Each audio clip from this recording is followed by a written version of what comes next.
આકાશવાણી અમદાવાદ વડોદરા પ્રાદેશિક સમાચાર જાનુ પરમાર વાંચે છે. સૌપ્રથમ મુખ્ય સમાચાર. પ્રધાનમંત્રી નરેન્દ્ર મોદીએ કચ્છના ખાવડામાં હાઇબ્રિડ રિન્યુએબલ એનર્જી પાર્ક અને માંડવી ખાતે ડિસેલિનેશન પ્લાન્ટનો વર્ચ્યુઅલ શિલાન્યાસ કર્યો. મુખ્યમંત્રી વિજય રૂપાણીએ કહ્યું કે ઉદ્યોગ, વેપાર અને પ્રવાસનમાં કચ્છે વિકાસની નવી ઊંચાઈઓ પ્રસ્થાપિત કરી છે. સરદાર પટેલ યુનિવર્સિટીનો 63મો દીક્ષાંત સમારોહ યોજાઈ ગયો. 119 વિદ્યાર્થીઓને સુવર્ણપદક એનાયત કરાયા. રાજ્ય ચૂંટણી આયોગે સ્થાનિક સ્વરાજની ચૂંટણીઓ માટે જિલ્લા ચૂંટણી અધિકારીઓ સાથે સમીક્ષા બેઠક કરી. રાજ્યમાં કોરોનાથી સાજા થવાનો દર 92.57% થયો છે. સમાચાર વિગતવાર. પ્રધાનમંત્રી નરેન્દ્ર મોદીએ કચ્છના ખાવડામાં હાઇબ્રિડ રિન્યુએબલ એનર્જી પાર્ક અને માંડવી ખાતે ડિસેલિનેશન પ્લાન્ટનો વર્ચ્યુઅલ શિલાન્યાસ કર્યો. આ પ્રસંગે પ્રધાનમંત્રી શ્રી નરેન્દ્ર મોદીએ કહ્યું છે કે ખેડૂતોના આર્થિક ઉત્થાન માટે અમારી સરકારનું મન હંમેશા ખુલ્લું છે અને એ અમારી ટોચની પ્રાથમિકતા છે જ, એટલે ખેડૂતોએ સહેજ પણ ગભરાવાની કે ગેરમાર્ગે દોરાવાની જરૂર નથી. દેશના નાના અને સીમાંત ખેડૂતોના કલ્યાણ માટે અમારી સરકારે જે કૃષિ સુધારાઓ કર્યા છે તે નુકસાનકારક નહીં પણ ફાયદાકારક છે.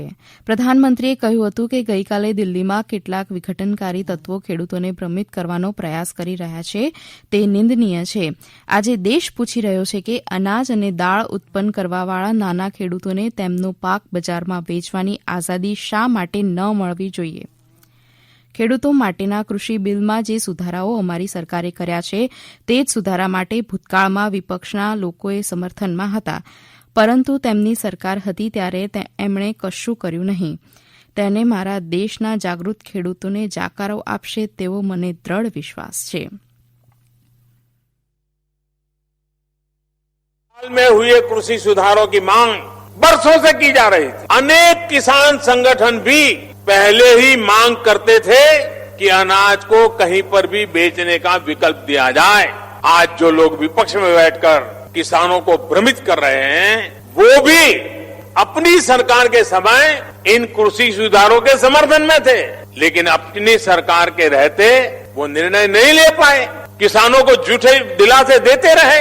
आज जब देश ने यह ऐतिहासिक कदम उठा लिया तो यही लोग किसानों को भ्रमित करने में जुट गए हैं.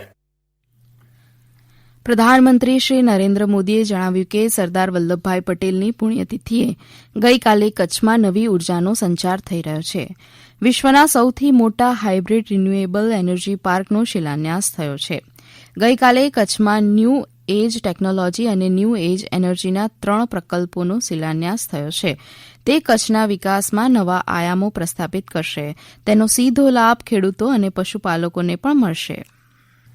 રાજ્યમાં કૃષિ ક્ષેત્રે મજબૂત બન્યો હોવાનો ઉલ્લેખ કરી શ્રી મોદીએ કહ્યું કે અહીંના ખેત ઉત્પાદનોની વિશ્વમાં નિકાસ થાય છે. ખેતી અને ડેરી એમ બંને ક્ષેત્રનો ઝડપથી વિકાસ થયો છે. સાથે સાથે દૂધ આધારિત ઉત્પાદન ક્ષેત્રનો વિકાસ થયો છે. ગઈકાલે સરહદ ડેરીના ઓટોમેટિક મિલ્ક પ્રોસેસિંગ પ્લાન્ટ બનાવવાની આગામી સમયમાં સ્થાનિક દૂધ પશુપાલકો ઉત્પાદિત દૂધના પ્રોસેસિંગ સ્થાનિક કક્ષાએથી જ કરી શકશે. તેનો સીધો લાભ સ્થાનિક પશુપાલકોને વેલ્યુએશનનો પણ મળશે. મુખ્યમંત્રી વિજય રૂપાણીએ જણાવ્યું કે ગુજરાત ગ્રીન એનર્જીમાં અગ્રેસર છે.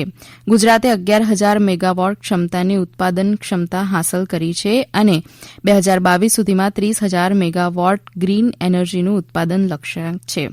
તેમણે વધુમાં કહ્યું કે કચ્છના વિનાશક ભૂકંપનો સામનો કરનાર કચ્છ આગવી રીતે બેઠું થયું છે.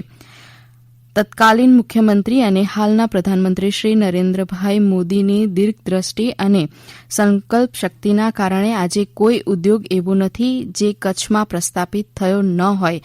એ અર્થમાં કચ્છનો સર્વાંગી વિકાસ થયો છે. માંડવીમાં બનનારા ડિસેલિનેશન પ્લાન્ટથી પ્રતિદિન સમુદ્રના 10 કરોડ લીટર પાણીને પીવા યોગ્ય બનાવવાની ક્ષમતા છે. માંડવી ઉપરાંત દહેજમાં 10 કરોડ લીટર, દ્વારકા અને ઘોઘા પ્રત્યેકમાં 7 કરોડ લીટર અને ગીર સોમનાથમાં 3 કરોડ લીટર પાણીની ક્ષમતાવાળા ડિસેલિનેશન પ્લાન્ટ આગામી સમયમાં બનશે. આ સમાચાર આપ આકાશવાણીના અમદાવાદ વડોદરા કેન્દ્ર પરથી સાંભળી રહ્યા છો. વધુ સમાચાર કોરોના અંગેના આ સંદેશ બાદ.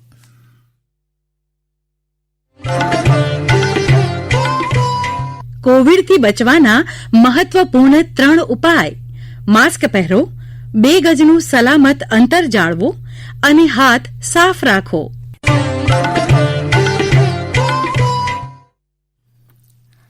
સરદાર પટેલ યુનિવર્સિટીનો 63મો દીક્ષાંત સમારોહ વલ્લભ વિદ્યાનગરમાં યોજાઈ ગયો, જેમાં 119 વિદ્યાર્થીઓને સુવર્ણપદક એનાયત કરાયા.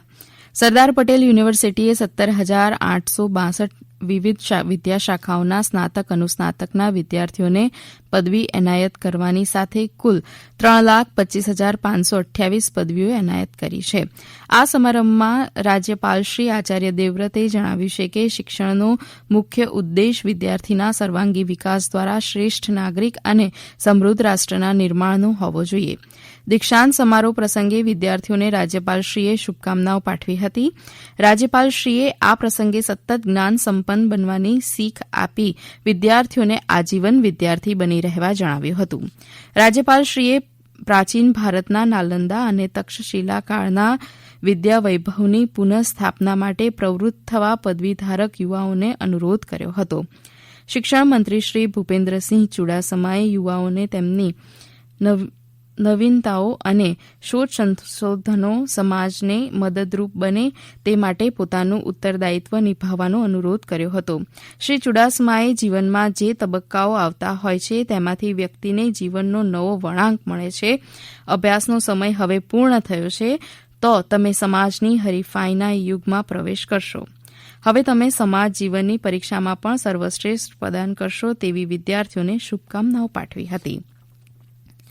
સરદાર પટેલ યુનિવર્સિટીનો પદવીદાન સમારોહ યોજાઈ ગયો.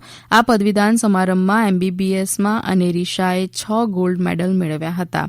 આ ઉપરાંત એમસીએમાં Gyansagar વિશ્વકર્માએ 5 gold medal, MSc મેથ્સમાં Shreya ચૌહાણે 4 ગોલ્ડ મેડલ મેળવ્યા હતા. આ સમારંભમાં મહાનુભાવોના હસ્તે તેજસ્વી વિદ્યાર્થીઓને 119 ગોલ્ડ અને ગોલ્ડ પ્લેટેડ મેડલ આપવામાં આવ્યા હતા, જેમાં 66 વિદ્યાર્થીઓએ 1, 16 વિદ્યાર્થીએ 2 અને 2 વિદ્યાર્થીએ 3 મેડલ મેળવ્યા હતા.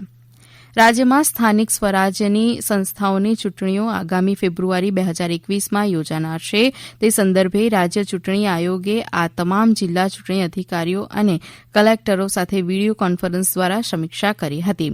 રાજ્ય ચૂંટણી આયોગના સચિવ શ્રી મહેશ જોશીએ આ સમીક્ષા બેઠકની વિગતો આપતા જણાવ્યું હતું કે રાજ્યની 6 મહાનગરપાલિકા, 81 નગરપાલિકા, 31 જિલ્લા પંચાયતો, 231 તાલુકા પંચાયતોની સામાન્ય ચૂંટણી તથા પ્રસંગોપાત સ્વરાજ્યના એકમોની ખાલી પડેલી બેઠકોની પેટા ચૂંટણીઓ ફેબ્રુઆરી 2021માં યોજાનાર છે.